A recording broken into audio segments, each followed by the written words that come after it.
Ladies and gentlemen, welcome back to Radio Free Urbanism, a podcast about urbanism and stuff. My name is Alex Williams. I am one of your hosts, and today I'm joined by the illustrious Nick Laporte. Hello, and welcome back, everybody.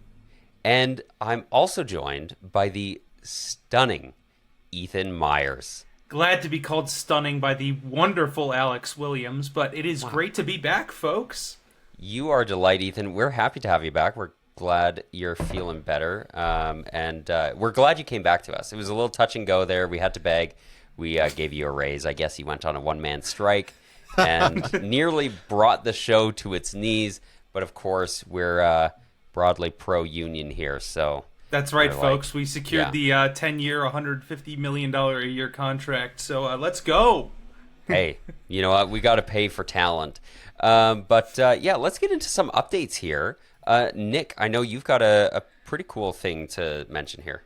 This is something that's been going around. It's been taking the rounds, as they say, in Vancouver, and it's a take action on your 2017 bike safety commitments in Vancouver, and this is made by Adam Hawk. This is on change.org, so that's the title, Vancouver. Take action on your 2017 bike safety commitments. And it's just a petition, just to say, hey, City of Vancouver, there was a promise made. How many years ago was this? 7 years ago now? That on how to make the streets safer, and it really hasn't been implemented. So it's to put more pressure on the government here in Vancouver to get that done so that we have safer streets. So if you want to sign the petition, please go ahead and check that out on change.org. We'll put the link below. Yeah. Yep. Thanks for sharing that with us, Nick. Ethan, what's your update? So, folks, I just came back a couple weeks ago from Chicago. Wonderful city. Definitely interesting thoughts on the transit there. One thing that I have to note quite a bit is the ghost trains that many Chicagoans complain about are very much a real thing. And that is when a train is scheduled to run, but actually doesn't run. And yeah, I thought it was kind of an over-exaggerated issue that was going on there, but it turns out after waiting half an hour for a train to the airport because of canceled trains, it is not exaggerated. It's quite an issue. Yeah, and it's quite inconvenient. Yeah, it's super inconvenient. Do you have ideas, suggestions on like how this can stop being such a problem? Hire more drivers and change the Dorval-Carter administration because they are horrible. Yeah, and maybe just kind of be a little bit more predictable in general. If you're not going to show up, tell me you're not going to show up. If your agency's been dealing with these failures for the past 10 decades and ridership's been declining that whole time, it might be time to look into changing that leadership. But it was fun transit experience, but ghost trains are bad. Ghost train. You know what? I think that's something we can all agree on. I've got an update. I just want to say a shout out to our friend and listener, Austin Surson. He hooked me up yesterday with a bike rack, and I didn't get the saddlebag from him, but I did get the bike rack from him, and we had a heck of a time trying to get that set up because we had to like put it over, and the way my bike geometry is, it was a little weird. We had to kind of pull the supports apart a little bit, and but we got it there, and now I have a bike rack, and I went and got some panniers for it, and now I look pretty damn cool riding my bike. This is a game changer. +2 to charisma. Yeah, +2, at least +2 to charisma. So do you have bags on both sides or just one? Both sides. So the bag I got. Okay, you guys riff for a second. I'm gonna grab my bag real quick here. He's gonna grab his bag. All right, now watch it's time out, guys. We're going in the after hours here on the podcast. After hours. Alex is grabbing his bag. Okay. He had it right next to him, ready for this. It was.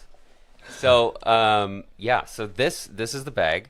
I got it from Decathlon. It's not sponsored or anything. I'm just saying where I got it, and it has like a laptop pocket here that you can put like laptop binder, whatever, and then there's a 27-liter bag here that's kind of your more typical saddle bag, but then this unzips. It unzips, and that's amazing. There's clips on there, and so then you clip it onto the side and lock it in place, and away you go. So it's pretty convenient because then you pull it off, and you got a backpack.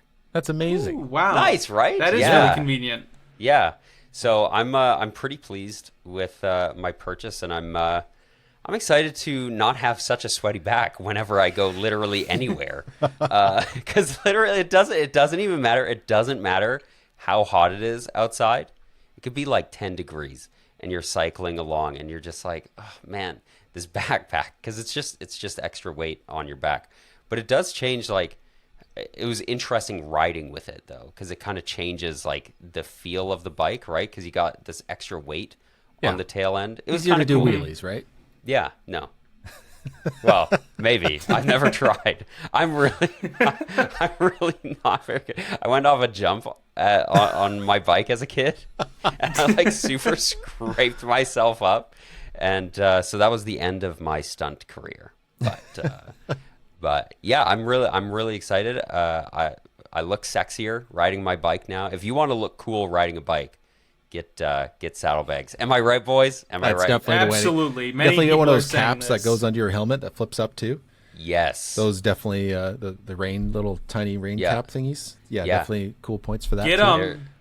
get big baskets for the front and the rack of the bike as well too. You want it to be a full cargo loadout. Dude, I'm kind of looking to maximize my cargo capacity on my bike now. I'm like, we're gonna go hard.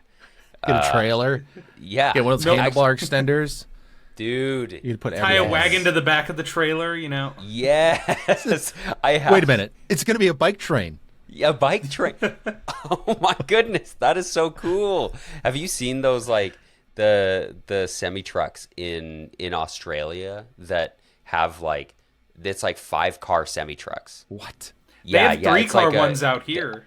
I I've think seen I 3. think they call it like a land train or something. I gotta look up a video of this and find this, because that's my ultimate goal with This is real. with this bike. This is what I want to turn it into. Okay, so let's go to YouTube. Oh my god! And, Imagine this: a tractor trailer, with like 3 to 5 full length, like. Oh my trailers on the god. back. check this out. Oh my god! Imagine Look trying to at that. turn it in a city. Not happening.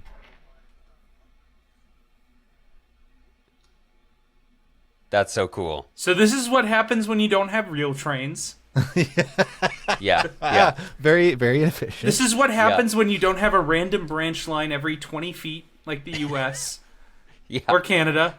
We don't need trains. We've got we've got buses with like 10 different accordion sections in it. That'd be wild. Accordion buses are cool. Accordion buses are cool. I don't know if you guys have seen this, but like back in like 2010, The Onion made this article about high-speed buses under the Obama administration, and it was just a normal bus with a nose cone like crudely photoshopped onto it, and they said that the buses could go 180 miles an hour down the highways.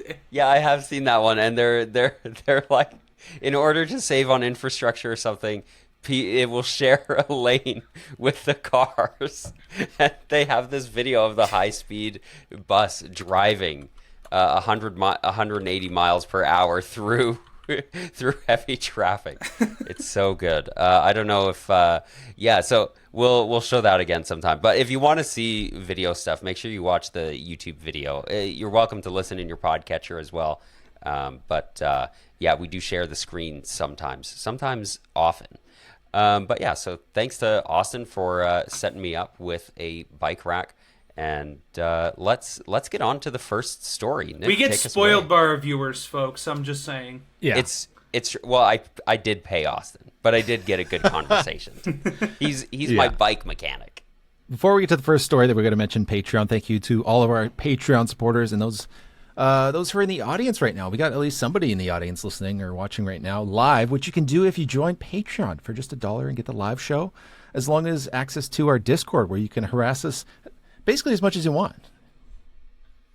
Yeah, Basically. But Yeah, basically.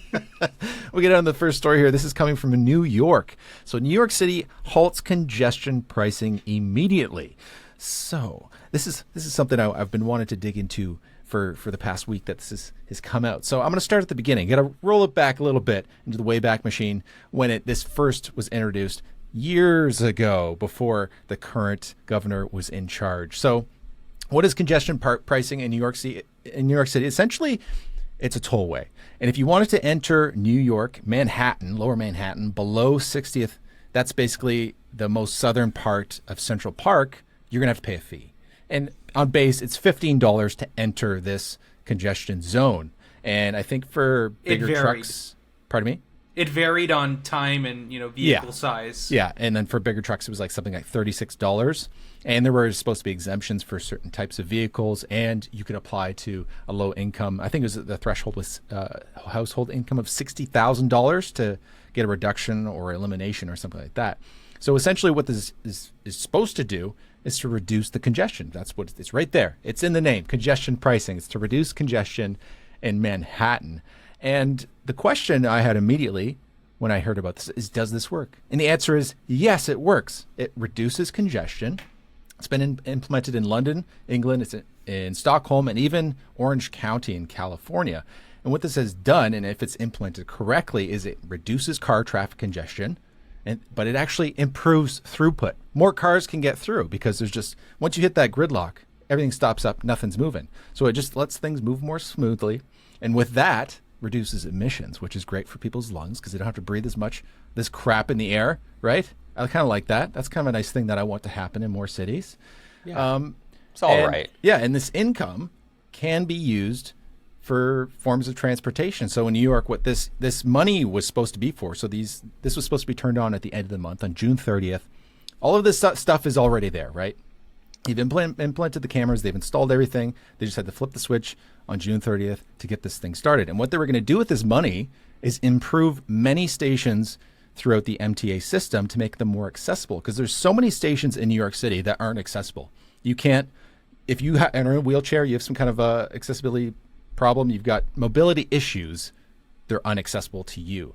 So what that was first earmarked for is to say, we're going to make these accessible so that more people who have mobility issues can use our system, which is a great thing. I believe their goal was to actually make the whole system 100% accessible with the funds eventually. I think 18 of them were like directed at immediately. And it's a great point to how people often complain about stuff to policies that are quote unquote anti-car, is to say, what about people with mobility issues? And it's like, well, we've already talked about this on this podcast, is that there's a lot of issues when it comes to car dependency that just doesn't work with a lot of people with mobility issues. We know that 30% of the U.S. population doesn't even have a driver's license. But anyway, this could also be used for other things, not just public transit, but you can also help with cycling infrastructure or pedestrian infrastructure. Lots of things can be done. So what actually happened is that, what's her name? Kathy Hochul, which is basically how to remember her name is between it's Hokum and Yokel. And that's how I remembered her name, Hochul. And okay. What she basically did, she released this video. It's just her talking to a camera. She's got a preset thing she's got to say, and it's a pre-recorded video that was released. And for me to dumb it down as easily as possible is the reasons why this is going to be paused indefinitely. At least that's the plan from last week. Is that somebody think about the hardworking poors. And that's it. That's basically it. Think about the hardworking poors. Think about the negative effects this is going to have on the poor people. Guess what? Who the fuck? Who's driving their car in Manhattan? It's not the fucking poors. They're taking the goddamn train. Lower Manhattan, too. Yeah. They're taking the train, or they live there already. They work in the small shops. They're not the people affording to be able to drive. You know how much it costs to park a car in Manhattan? It's more than $15, that's for sure. It's expensive. So that bothered me for sure, to think that this is being halted for that reason. So let's from that point, guys, I want to hear some input from you before I move on to the next part of this.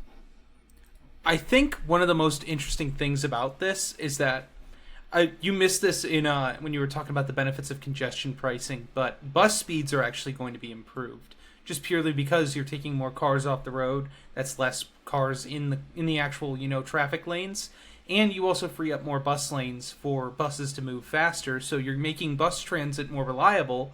But this is one of the most transit-rich regions on Earth. not just in North America, on this entire planet. You not only have, I believe, 12 MTA subway lines running through here, but you also have the Port Authority path, which runs through here. You have NJT, LIRR, and MTA all running trains through here. You have buses, and also you have other multimodal methods as well, too. Decent pedestrian infrastructure and bicycle infrastructure. So there's so many alternatives to driving in this area. And making sure that cars pay their fair share is incredibly important, especially when they're going into an area where they are nothing more than a true burden to even have. So just the fact that it was placed in hold indefinitely, which of course I know some people who work for New York DOT and other agencies, and they're all, telling they've all pretty much let on that, this is a very unpopular decision within agencies, but it really is disappointing that the governor is delaying this, because this is impacting not just ADA station improvements, but other projects throughout the area. The line that was supposed to connect Brooklyn to Queens, I believe it's called the Interborough Express, would be delayed. I believe the 2nd Avenue subway extension is what it's called as well, too. That would bring more service to Harlem, a generally more lower income part of Manhattan, has also been, it will be without funding. It's just a ridiculous, last-minute, completely spineless decision by Kathy Hochul to even try and implement this. Yeah, and from somebody who has been championing, making New York City better when it comes to being an environmentally friendly place, a better place to live, which is really saddening. And I want to mention, too, about the pores comment. This happens a lot, where you get people who...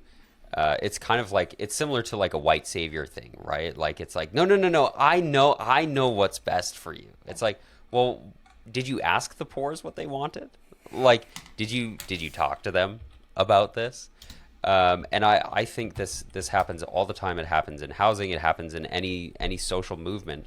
The people who would benefit from these better transit times, higher quality transit, the encouragement of more transit use, because we know that the more people use transit, the better transit becomes, unlike cars and roads.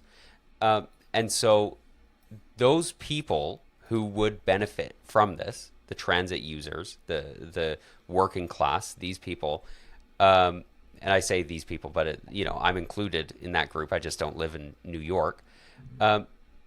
They're too busy to show up to that. They're too busy trying to feed themselves to like show up and actually like fight for this stuff.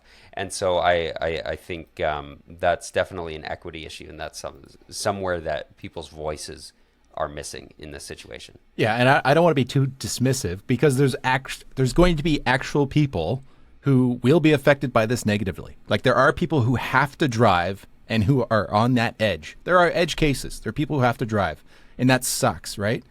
But is this just like a situation of you got to crack some eggs to make an omelet type of thing? And I think that's the case. But it's not like all this money's just going into somebody's pot and they're going to make themselves rich. This is going towards making transit better so that more people aren't in that situation where they have to buy a car, so that transit is better for everybody who wants to use it. Well, and then you can get more people into the city too. It's a geometry issue, right? Yeah. Like, transit is better for getting masses of people around. And it also means that if you're paying this congestion charge, like I was saying about how we saw in Orange County, throughput's better. You're going to have a better time driving if you have to.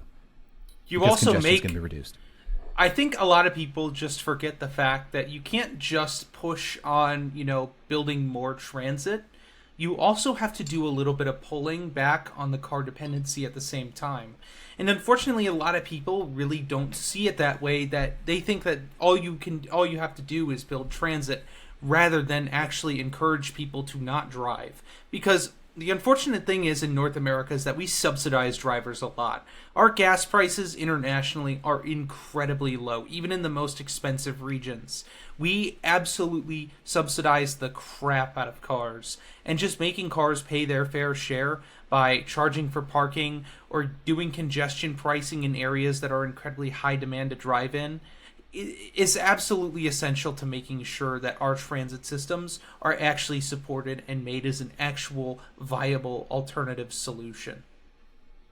Yeah, Absolutely, 100%. So the reasons given by Hochul, are they real? I don't know. There's a lot of debate about this. Some people think that this is just a political move. It's not that she actually believes that this is a good idea to stop this. Some people believe that this is a push for like elections, right? Because the federal election's coming up this year, and they are worried about some swing stuff happening in the state of New York. And this is just basically a plea to those people who might be on the edge to say, hey, we care about you, even if they never drive into New York City. People who might live in Long Island, who go to the city every once in a while, a few times a year, who might be on that edge, they want to say, hey, come on, you still want to vote blue, right? Like, that's what some people think might be happening. I could see that might be the case, because it seems crazy that with all the evidence from all of the cities that have implemented this and how good it's been for them, it's crazy to think that she would rationally go out of her way to make this not happen. Yeah, and what's even crazier too is that she has made a lot of enemies just purely by delaying congestion pricing, not even getting rid of it, because she's technically delayed it indefinitely, which means that there's going to be a fight to actually get congestion pricing back up. And with this being such an unpopular decision among New Yorkers and among people who run the MTA and New York City Department of Transit, or just New York Department of Transit, it's going to be an incredibly big loss to her in general. But that's just my thought on that. Yeah. Yeah, and even Austin in the comments here. Austin is legally resident of New York State. That's where he's from-ish. He lives in Calgary now, but he said that he could vote in the next governor's election, but he's like, now I don't want to support Hochul after this bait and switch. I can understand that. And he says, but also I don't want to support the other guy. So, that's part of the. I think that's part of the political play. They know that the people who support this issue, who support this congestion pricing, aren't going to go and vote for the other guy, no matter what. And so I think they're saying, well, let's kind of disappoint these people, but they'll still vote for us so that we can maybe collect some extra of those other votes. Yeah. Yeah. Yeah, and the backlash was immediate. It's pretty crazy to see. I follow the Micromobility NYC subreddit, and there was somebody making posters. They're posting posters all over the city. They did rallies. They've had multiple rallies, I think, already to oppose this move, because it is a lot terrible. A lot of representatives' lines, like their phone lines that you can call to, let them know your feelings on this issue. We're actually going busy, especially Hochul's line. Apparently there was like a wait time of like 8 or 9 hours just to even get your call through to her office. That's awesome. So good work. Yeah, I think it's and keep it up. Keep it up. If you're in New York State, or you're a resident of New York State, or you're in a surrounding state, not a bad idea to let them hear your opinions on this one. Yeah, and I don't know if this is something that can be overturned, or does she just have this strong governor power where she can actually make this not happen, or is there actual stops in the way that's saying, hey, no, this is going to go through? Does she actually have the choice here? It seems crazy to me. I'm not familiar with New York law, No. and I couldn't tell you on that, but I mean, I believe that the MTA board could technically overturn her decision, but I'm not. I don't want to be, giving out wrong information here. Yeah, but I did hear. So I heard this from the War on Cars podcast, that they still want to find ways to fund these changes that what they want to make to the stations through the MTA system. And one of them that they proposed was basically a tax on people working in New York City. So how is that equitable? I don't know. It seems pretty crazy to push it that way. That's less equitable than you have an actual congestion charge anyway. Yeah. Yeah. Yeah. What about the benefits of congestion charge? What, have we seen, where has this worked? In London, Stockholm are examples. Those are big ones, but also in the United States and Orange County, it's been used as well. Yeah. And like I said, it's obviously huge cash flow, reduces the amount of cars in the city. It's better for drivers because it's less congested and there's less emissions, et cetera, et cetera. It's, all around been great. Yeah, that's good. That's good. Well, if that's the end of that, are we ready to move on to our next story? Yeah. We will keep you posted on any congestion pricing updates. Yes, indeed. Yeah, this is kind of a big story, and something that will kind of determine maybe some of the future here of the happenings in North America. But this story comes from Calgary. So last week, the biggest pipe in the city broke. Like the pipe that gets water to 1.2 million people is broken. And so we still have water, but it's greatly reduced how much we're able to get. We've had to change which reservoir we're using, and they've had to, work with the network to try and send things to different places where it's not usually been. The community where this happened, Bowness, they had a boil water advisory for about a weekish, but that was lifted yesterday. And so, yeah, it's been a little bit of an adventure. Everybody in Calgary smells just a little bit worse than usual, just in time for some of the summer heat to come and visit us. And Austin in the comments, I hope you don't mind me reading this out. Austin's one of our Patreon subscribers and a live viewer. He says, I may or may not have just had a shower after a bike ride. First shower since Sunday. So we're a little bit smelly here in Calgary, but this is one of the consequences of nice. This is one of the consequences of sprawl. Is this pipe breaking? Is infrastructure failing us? This pipe is about 50 years old, and it's massive. So I'm gonna give you a little bit of an illustration of just how big this is. Here we go. So the city posted this on their Instagram page. So this pipe, it is 195 centimeters wide. It has the capacity to transfer more than 400 millions of liters per day of water, equivalent to 160 Olympic-sized swimming pools, or Lake Sukomi, which is a lake in Calgary. So yeah, that's huge. 400 million liters of water per day flow through this pipe. The typical water main is 30 centimeters, which and in this illustration, if you're watching on YouTube, you can see this. But in this illustration, they have a pizza in the 30 centimeter pipe. They say, yeah, it's about the size of a large pizza. And then in the big pipe, they have a pickup truck featured inside of there to demonstrate the size. And somebody in the comments, I thought this was hilarious, said, stop putting trucks and pizzas in our water lines. I thought that was pretty funny. But yeah, so here you can see on their Instagram as well, they have milestones and updates, things like that. I'm going to switch my screen here to show you guys some drone footage of this this kind of work site now.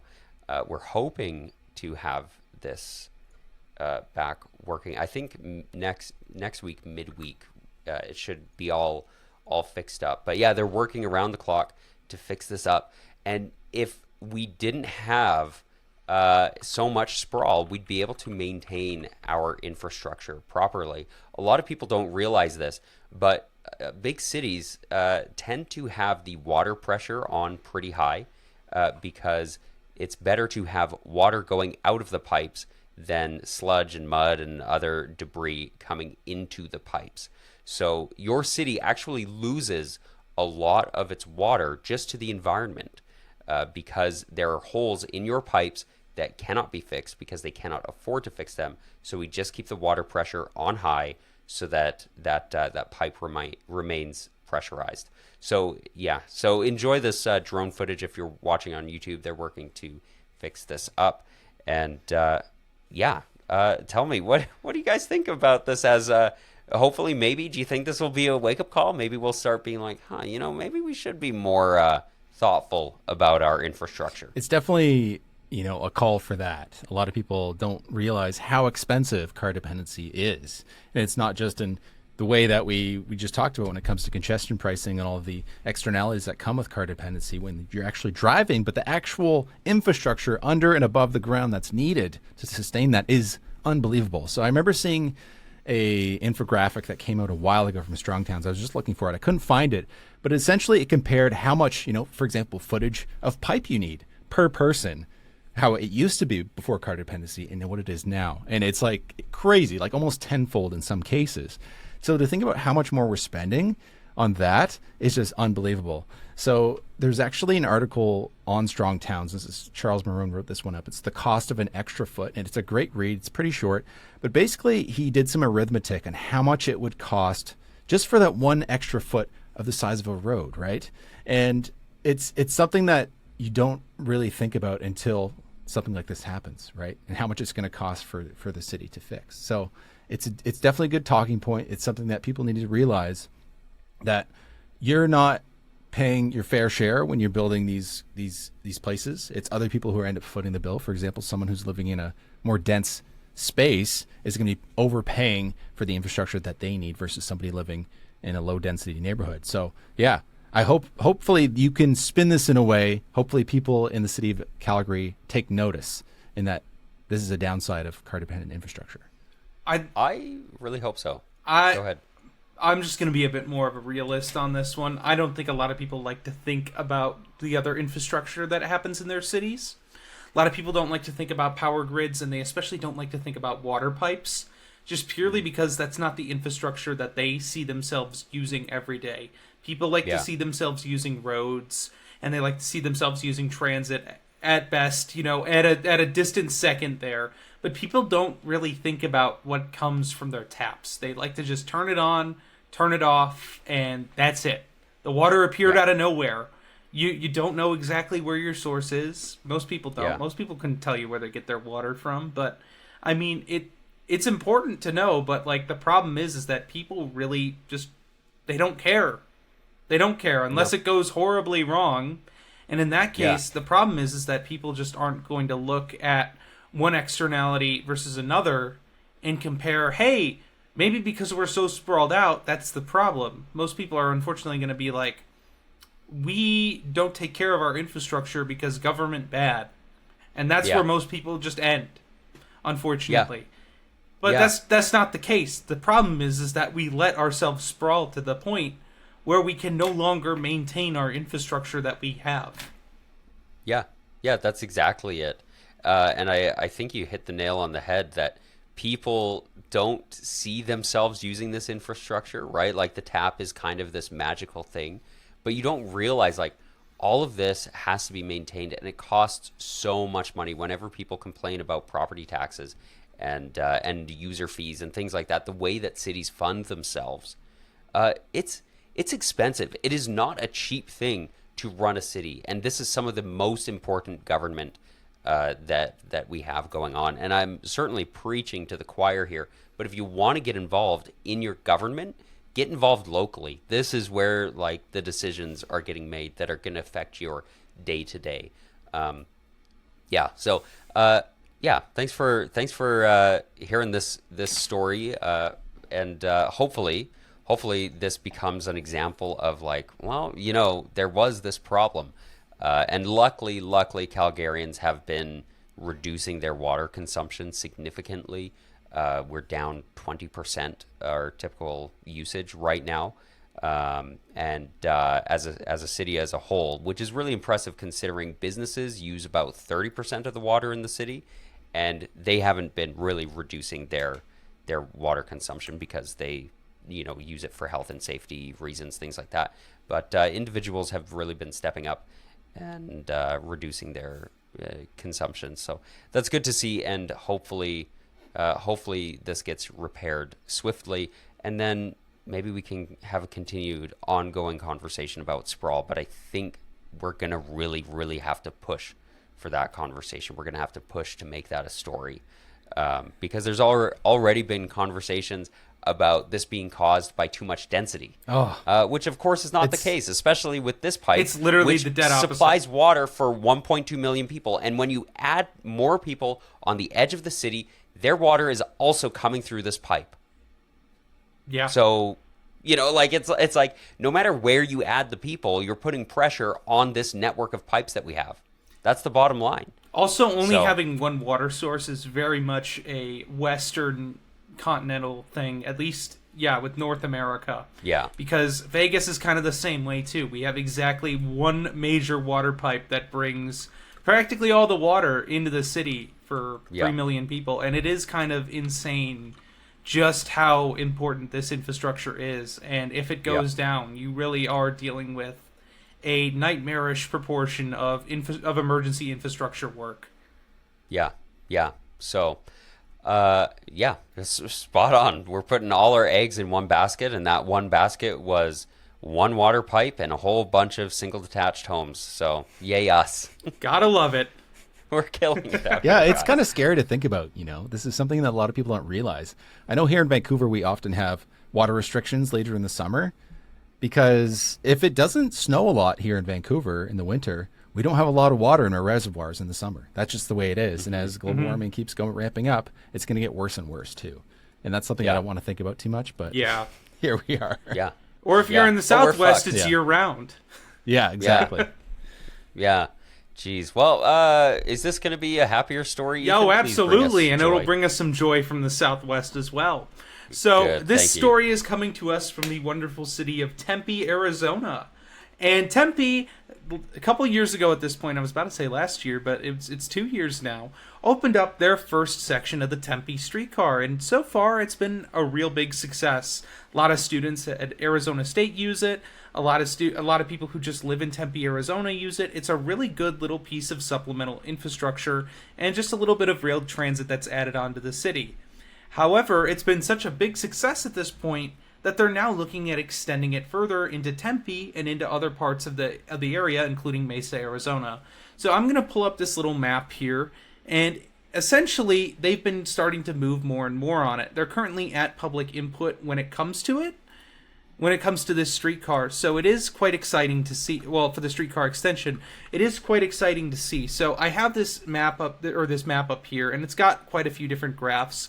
This yellow line, or this gold line that kind of runs down the middle, is the light rail transit that runs through the Phoenix area, and this blue line right here is actually Tempe's real streetcar that's currently existing that they have built out. It opened in 2022. Now their current renderings and their current maps and what they're all showing right now that they want to build next is this extension, this maroon colored extension called Rio Salado Parkway. And they're also planning to build a little bit of this orange section to kind of connect it up with this area over here in Mesa. But that's kind of what they're looking at the moment as the most feasible portion to build onto this light rail route. You guys can see my mouse, right? I'm highlighting it. The listeners are watching. I almost forgot. Yeah. I keep forgetting that we have our wonderful listeners, but this route kind of, if you listeners do want to get a visual example, if you do look up Tempe, Arizona, there's a street called Rio Salado Parkway, and that's what they're going to most likely be extending the streetcar down on. It's going to be somewhere around a 4 to 5 mile extension, which will more than double the route. But it is a really exciting short extension, or decent extension, onto the actual existing light rail, streetcar in this case. And I mean, it's always good to hear of new transit extensions, even if they are, light rail systems like this. But what do you guys think? You guys have any questions on this? Well, I just want to say, this is great. You say even if they are light rail extensions like this, but you know what? Every little bit matters. Not every project needs to be $10 billion and go underground and have these big bridges and automated, and we don't need all of that everywhere all the time. Sometimes just these small extensions, okay, we're going to do this and we're going to go a few stops this way to connect up with that. I think things like that are fantastic, and in places like the Southwest, I imagine with wide rights of way, I imagine that helps get it done cheaper. And get it benefiting people sooner. Absolutely. I mean, surprisingly, Phoenix has done a pretty solid job of getting a little light rail network built out. They're actually planning on opening up a second line next year, and they have a couple more extensions planned onto their light rail. But this streetcar is a little bit different. It's a little bit slower. It doesn't quite have the same right of way as the light rail. But it is kind of just supplemental for probably what I would consider the most walkable part of the Phoenix metro area. And I mean, if you can see, they've really been looking into extending this thing ever since it's opened. I mean, this map, folks, that's out here has multiple different proposed extensions to the network to kind of actually make it, rather than one little streetcar line that runs through downtown Tempe, into an actual streetcar network for both Tempe and Mesa, Arizona. Yeah. For our listeners in the area, is there a way they can give feedback on that? Absolutely. I will send the link for us to post into the bottom there. We'll clarify the links between the two of them. But yeah, there is a Valley Metro event that's coming up on June 28th where people can actually leave their like actual in-person comments too. Valley Metro has it linked on their website as well too, but I believe it's going to be a virtual event, if I'm not mistaken, but they'll have the link posted there and more information on the actual event on Valley Metro's website. Yeah, that's awesome. And I want to stress, too, it is critical that people show up to support these conversations and these projects in their early stages, not just once they get to City Hall or anything, or once they fail at City Hall and then you go crying saying, why'd they not do this? The planners, the people who work on these projects, they often make a what we heard report, and they take all of the feedback that they've been given, and that feedback acts as the political will and the political backing, saying people told us they wanted this, and they told us they wanted it this way, and that way. And I think it's really, really critical that we show up and support these projects that we like and provide feedback. Say like, hey, maybe, have you thought about doing it this way? I might like it better. You can make a difference. Recently, my sister went to a planning session in Cochrane, which is an exurb of Calgary, and they're working on some improvements to their transit service there. And so she was able to give feedback. Your feedback really, really does matter. It matters in a political will sense. It also is nice when planners get somebody there who just appreciates the hard work they do. So yeah, that's my bit on that encouragement. Absolutely. And I mean, the Phoenix urbanists are actually quite organized out there. There are quite a few different accounts that I've run into, mainly on Instagram, but they are on different social media networks as well. And that Phoenix has been actually doing a lot to improve their urbanist design in the city. I mean, at least like Phoenix proper and Mesa and Tempe as well. They've been the main areas that have been kind of pushing for, better transit, more, walkable cities or more walkable neighborhoods rather than, some of the further outlying exurbs like most cities. But, it is really exciting. There's a community that's really building up there, and it is exciting. And if you are in the Phoenix area, I absolutely encourage you to go out to that event and support transit in Tempe. It's a pretty wild place, it being so sprawling, but it is good to see that there's this heart there in Tempe that's working on being a better urbanist paradise, at least for the small parts of it. Like, what's that neighborhood that you visited? It's Cul-de-sac. Cul-de-sac, yeah. I mean, I would say Tempe in general is probably your most walkable city in the Phoenix area. You could probably get away without owning a car and not living in cul-de-sac, but I would say that it does have a long way to go. But streetcar extensions, eventual bus improvements, the light rail are all going to go a long way to helping improve the city. Yeah, because if you go to the opposite side, so the northwest part of the city, just northwest of Glendale, I think it's in between Sun City and Westbrook Village, it's like full like car dependency designed neighborhoods. Like they're all concentric circles surrounded by golf golf courses, and in the middle of each concentric circle is giant parking lots with like malls. Yeah, it gets really, really bad the further and further out you get with Phoenix. But luckily, the main core of the city and a lot of the other surrounding, like closer suburbs, or just I would almost consider them almost as big as Phoenix proper. Yeah. But they are really doing a good job of trying to actually improve the urbanist design of the city. I do have a question though. Yeah. Since they're expanding this network, is this going to induce demand for transit? Yeah. Well, I mean, we could think about this in the sense of induced demand of, well, hey, we're taking out a car lane to put in a streetcar. thereby increasing the amount of rail transit in the city, thereby increasing demand, thereby increasing the amount of riders, increasing demand. Just a little positive feedback loop there, where we keep going and going and going and just keep building more transit. Yes, indeed. And this all started from one referendum that happened in the late 90s. So, yeah, voting matters, especially in referendums like that, because without the initial Valley Metro light rail building, this wouldn't exist. Yeah. So good things can happen. It's true, they do, and like we talked about earlier, induced demand in transit systems is great, because the more people use transit, the more service you get, the more buses you get, the more upgrades from bus to LRT to metro. Like, this is a very good thing. The more people use transit, the better that transit gets. So I'm super stoked for this. Any final thoughts on this before we get on to our listener mail? Nope. No. Also, All just right. gotta say, Oh. I love the charm of a small modern streetcar. There's just something about it. They're cute. They're adorable. Yeah, we like them. Nick, want to read some listener mail? Indeed. This one is from, I'm going to say anonymous. This is from our YouTube channel in the short that released last week of Alex's wonderful take when it came to cars and how the externalities aren't actually seen by drivers. It was a great little quip there. But they commented and they said, as a cyclist, use a bike path. Millions were spent on them, but they're empty because cyclists use the motor vehicle lanes. Well, this is like, I don't know, how do you respond to that? Oh, you forgot the little last part. That was a there. different one. Yeah, someone else Oh. said, "Ew, cyclists." Yeah, Which I appreciate, yeah. But I'm not you anymore because I don't have a sweaty back because I got panniers, you guys.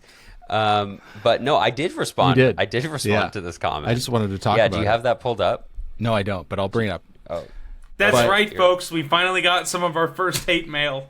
Oh yeah, this is not the first. Don't worry. Oh no, I know. I'm just saying, it's the first that we're really covering. Yeah.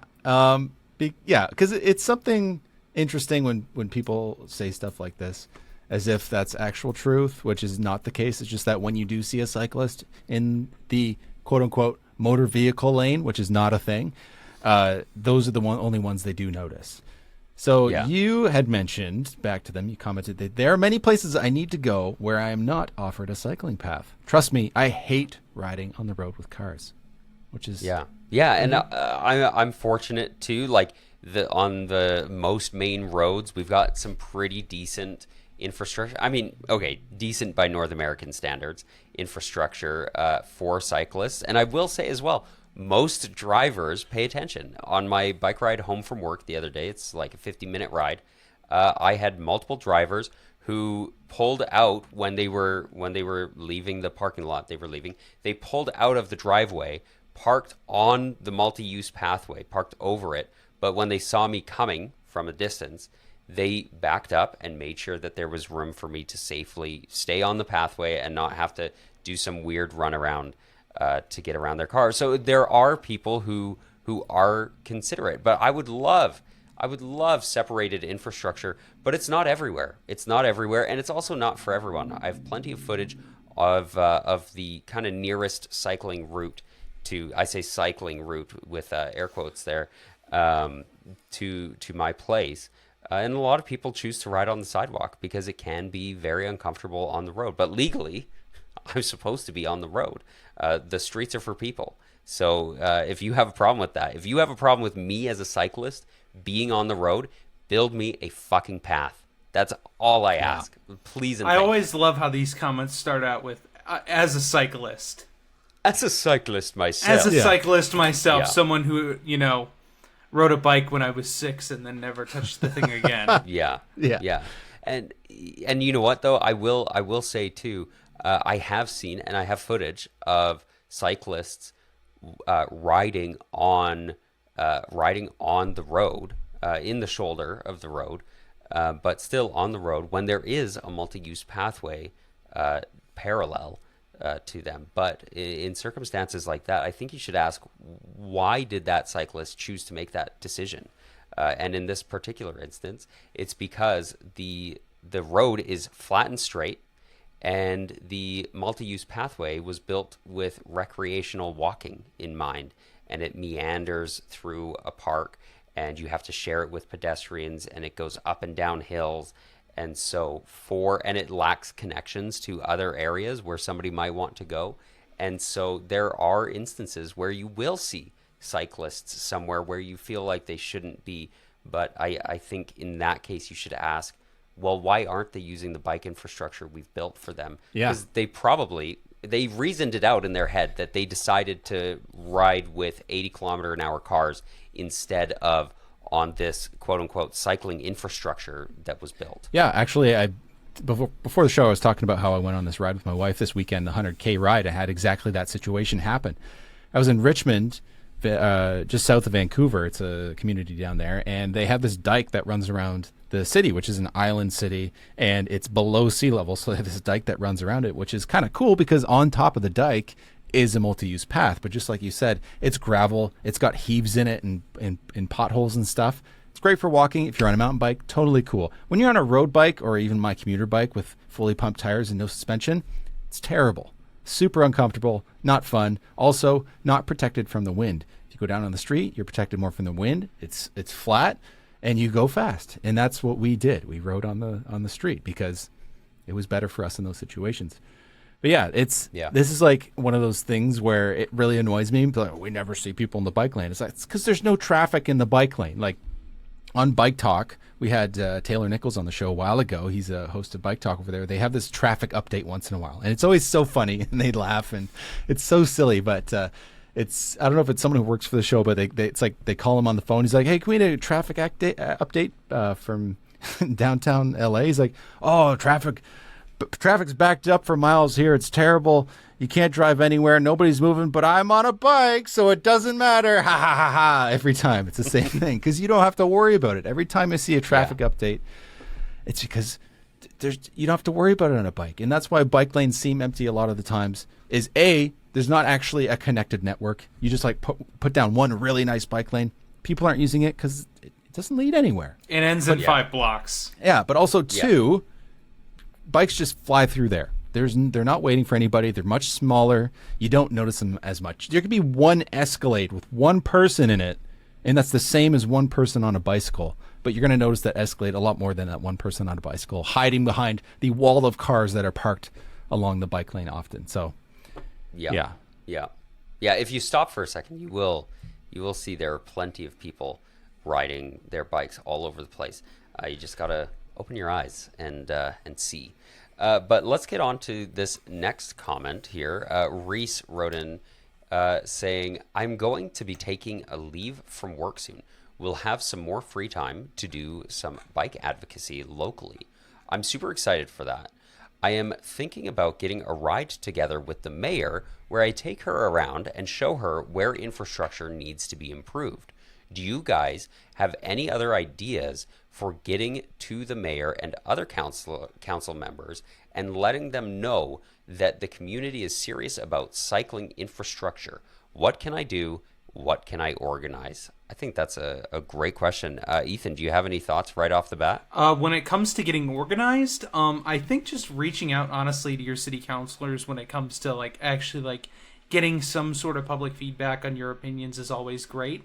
But I also think that reaching out to other groups and just finding out, realistically what's in your area is always great. It's a little hard to do sometimes. I think some bike groups are a little more, open when it comes to their presence, especially online, than other ones.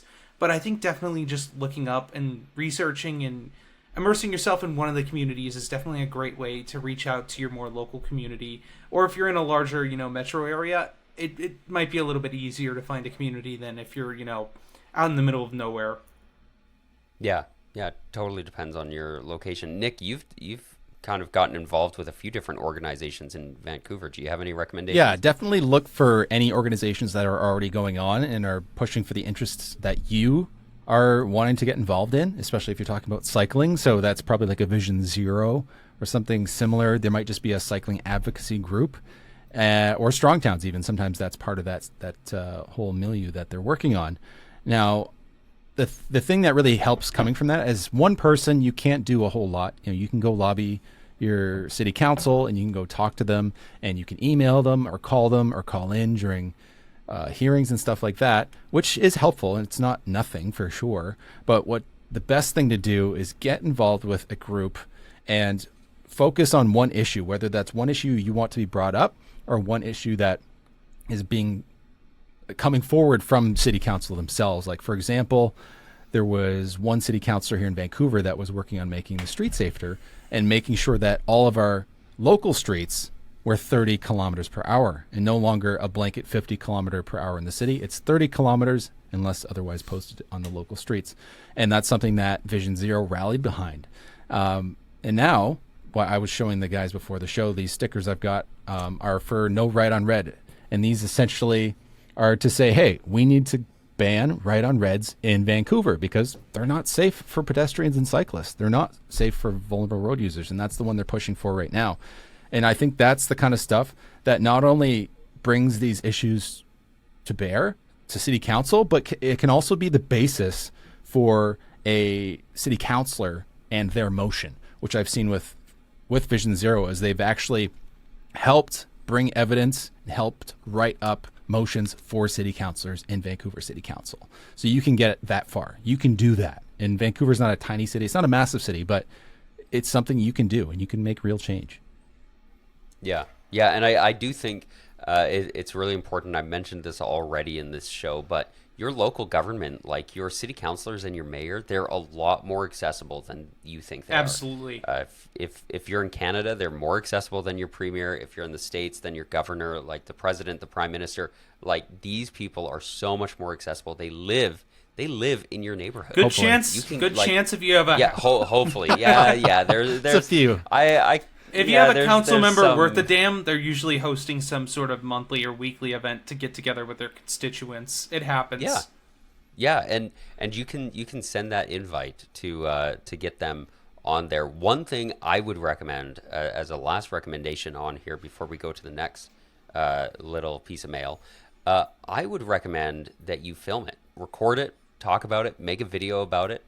I know some people think there are too many urbanist YouTube channels. I don't think there are enough. I think every person on the planet should have one talking about how their city can be a better place. So if that's something you're comfortable doing, honestly, like, record it and maybe do like a sort of biking podcast with your mayor or something, right? Like, advertise it, make it like a conversation, and get that kick started. But with that, let's move on to our last piece of mail. Ethan. All right, this last piece of mail comes to us from friend of the channel, Jen Hall, and she asks, do any of your cities have any bike buses running? So, Alex, does your city have a bike bus? Do you know what a bike bus is? Yeah, I know what is a bike bus is. Let's mention Yeah, that's a good question. Maybe I think let's that's a go good over question. that first. Do you have that pulled up there, Nick? Do you want to explain? A bike bus, is essentially, think about a bus. What does a bus do? A school bus. A school bus goes around a neighborhood or a city and picks up children on the way to school. It's the same thing. You have a bike bus leaders, usually are adults of the children who are riding, and they ride around the neighborhood and pick up kids on the way to school, but all biking together. So essentially you get these streams of children with their parents, some parents at least, biking together. And I'm going to go with this one here I'm sharing here. This is in Vancouver, so this is from West Point Cycles. It's one of the oldest cycling shops in Vancouver posting this. In Kitsilano Bike Bus. This is not far from me. I'm basically in this neighborhood. So yeah, this is something that exists in Vancouver, and I think that's really awesome. It is really awesome. And I'm sure Calgary's probably got a bike bus somewhere. I know a lot of kids do ride their bikes to school. I live down the street from a couple schools, and I see kids riding their bikes all day long. Well, during the times that kids are coming and going from school, at least. And but I haven't seen something like that. I guess I should have searched around and looked around.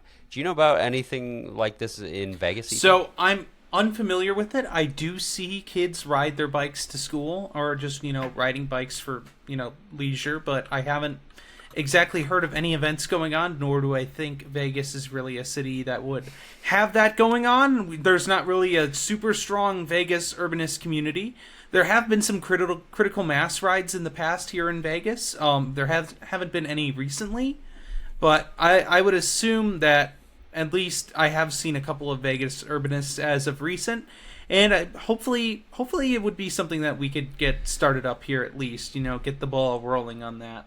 They don't need a bike bus in Vegas. Every kid already gets driven to school in a bus, like an Escalade or something. They already got buses, personal buses. Personal buses.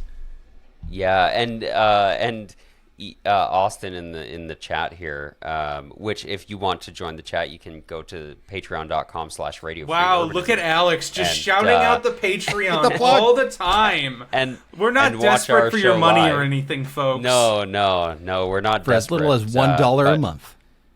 I do want some e-bikes, so it could help. But Austin says he says, which is kind of weird because Vegas has the perfect weather to ride a bike to school in fall, winter, and spring, which is when school is I wouldn't disagree. session. I wouldn't disagree. Yeah. Right now, so you don't really want to ride a bike. I'm going to be completely honest with you guys. No. It might kill you too, actually. Yeah. When they come out with bikes with AC, maybe I'll... They already have AC. I guess get you just e-bike and then you just go pedal fast and it's just wind. Yeah. Makes it all better. I love that. I think we need more bike buses. Thanks for another great question, Jen. And let's get into the wrap up here. I know, Nick, you've got one final note you want to bring up. Yeah, might as well. So I am someone who has typically fixed my own stuff when it comes to even cars. Yeah, that too for the most part. But something that I've never done, I think I've done it once, is bring a bike to a bike shop. And sorry, I know Austin's in the chat. It's not something I typically, but I did. Okay, so typically I would fix my own bike. The only time I brought my bike to a shop to get it fixed was to replace a spoke. Something I hadn't done, and it was only one, and it wasn't going to happen often, so I just brought it, got it fixed, got it done. But this past weekend, I brought my scooter into a shop. As I walked by, I saw that they had my same scooter in the window. So I was like, you know what? I need some new tires. I have almost 5,000 kilometers on this scooter. I've had it for over a year and a half. I use it regularly. It's my daily driver apart from my bicycle.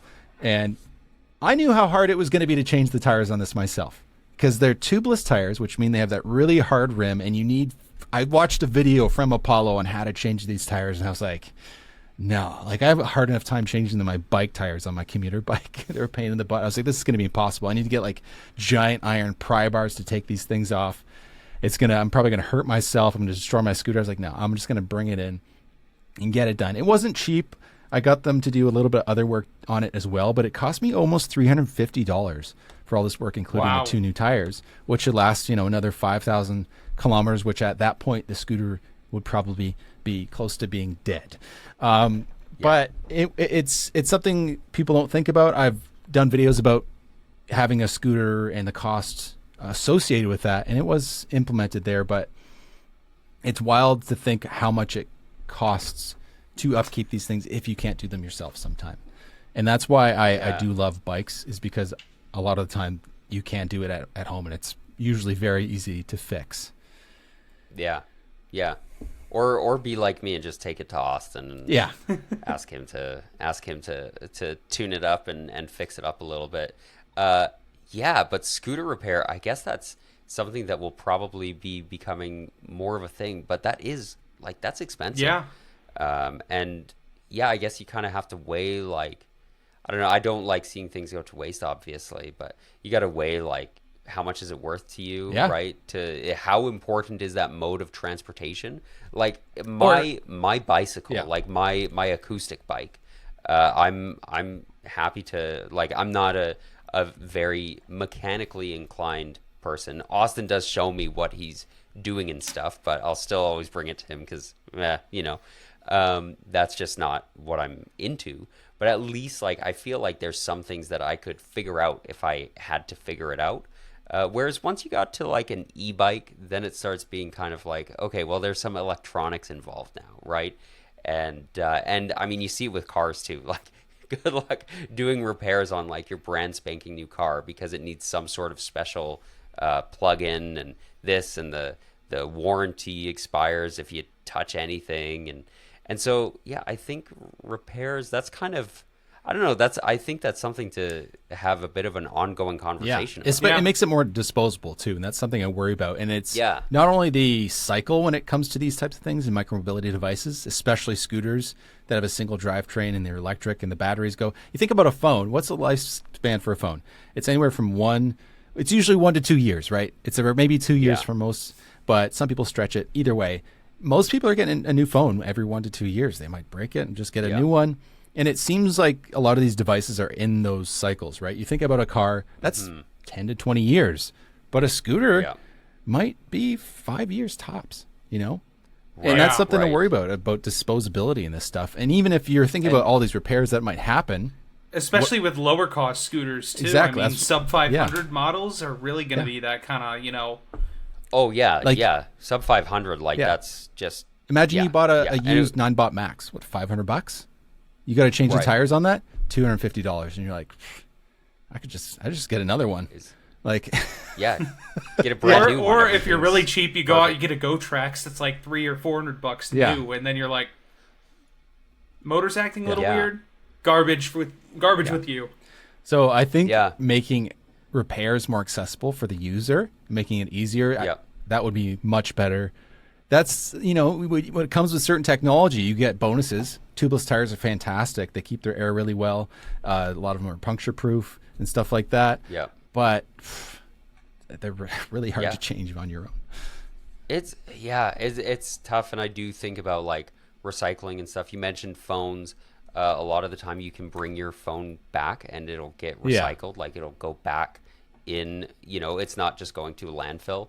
That's kind of, I don't know. I think as we do more micromobility, that's something that infrastructure is something that we can continue to talk about. Yeah. And fortunately for us, like a lot of the people who are big into micromobility are also pretty big into like environmental issues and things like that.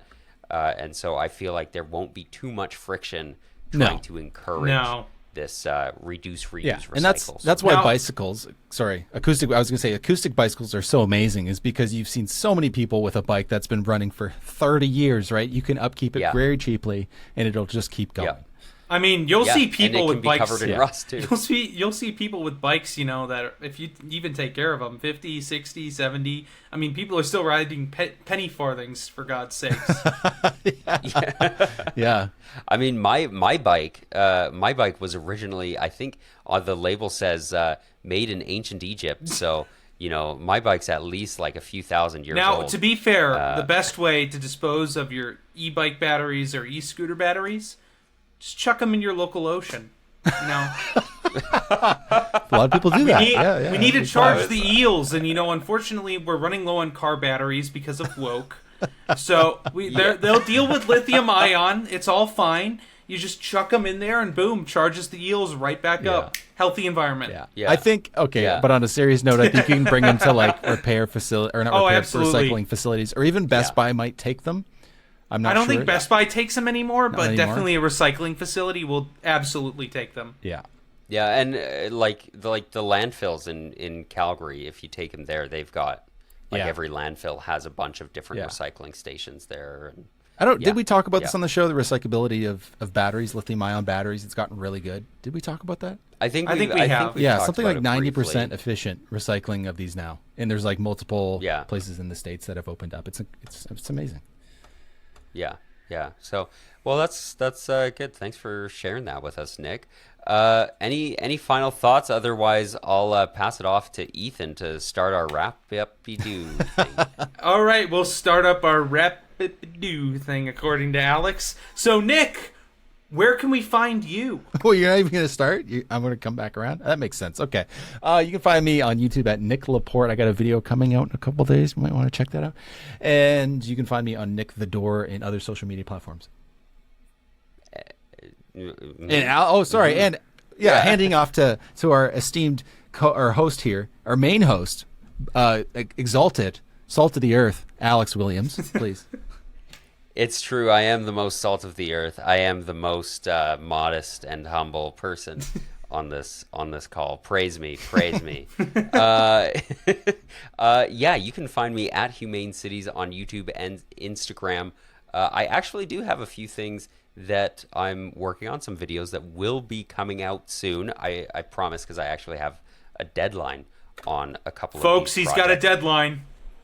Yeah, I've got a deadline, and I also want to mention Unsprawling. We have kind of our first like collaborative video. I've been talking about how Unsprawling is this project with a bunch of different Calgary urbanists, and I want to.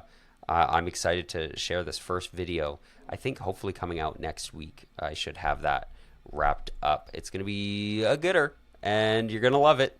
Yeah, Ethan, our friend, our dearest beloved Ethan, for whom we sing great praises. Where can we find you? Thank you, Alex. I will humbly take your appreciation there. I am very humble on this as well, but not quite as humble as you. You can find Of me, course. folks, over at Climate in Transit on basically everything except for Twitter, where you can find me at Climate Transit. I just came out with a video talking about wonderful little downtown streetcars funded under the Obama administration. And there will be a video coming out next Friday as well, too. So stay tuned for that. Stay tuned for all my shorts that come out. But yeah, folks, thank you so much for watching the podcast. This was a fun one to record with you guys. And you know what? We will see you all next week for the next show. And trains are good and cars are bad. Two wheels good. And feet first.